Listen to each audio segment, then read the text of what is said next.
సొరకాయ పెసరపప్పు వండుతున్నానండి. వాటికి కావాల్సిన పదార్థాలు: ముందుగా సొరకాయ శుభ్రం కడిగి చిన్న ముక్కలుగా కట్ చేయాలండి.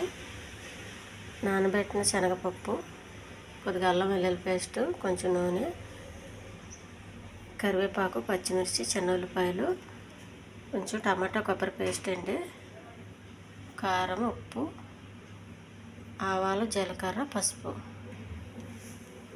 సొరకాయని ముందుగా చిన్న ముక్కలుగా కట్ చేయాలి.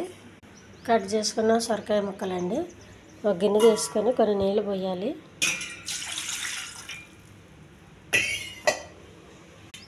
ఒక ఓల్సి గిన్నె పెట్టాలి. అందులో సొరకాయ ముక్కలు వేసి ఆవిరిపైన ఉడికించాలండి.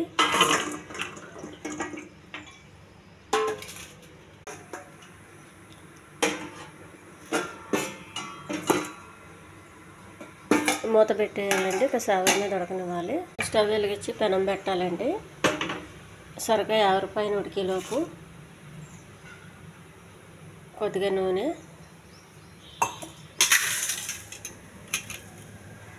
కొంచెం జీలకర్ర, కొన్ని ఆవాలు, ఉల్లిపాయ, పచ్చిమిర్చి, కరివేపాకు అండి.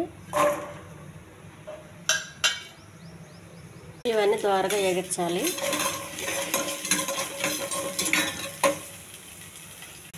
కొంచెం అల్లం వెల్లుల్లి పేస్ట్ అండి,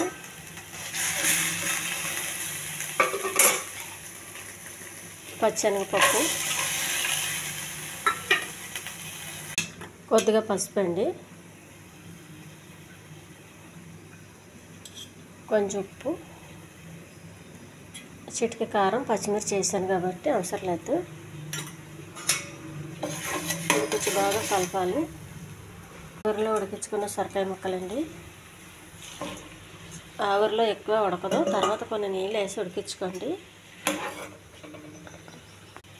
చేసి పెట్టుకున్న టమాటా పేస్ట్, ఈ టమాటా పేస్ట్ వేసి బాగా కలపాలండి. కొంచెం కొబ్బరి టమాటా పేస్ట్. మనకి ఇంకా వాటర్ కావాలంటే ఆవిరిలో ఉడికించిన వాటర్ ఉంటుంది చూడండి, అది వేసుకుంటే సరిపోతుంది. ఇందులో విటమిన్లు ఏం పోవండి, ఎందుకంటే ఆవిరిలో ఉడికినాయి కాబట్టి అందులో కొంచెం వాటర్ వచ్చేస్తుంది కదా, ఈ వాటర్ వేసుకుంటే సరిపోతుంది. కొద్దిగా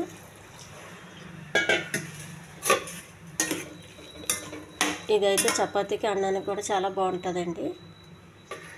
కూర రెడీ అయిపోయిందండి. ఈ ఛానల్ నచ్చితే సబ్స్క్రైబ్ చేయండి, షేర్ చేయండి, లైక్ చేయండి, కామెంట్ చేయండి. చాలా హెల్తీ కర్రీ అండి. ఎక్కువ నూనె లేకుండా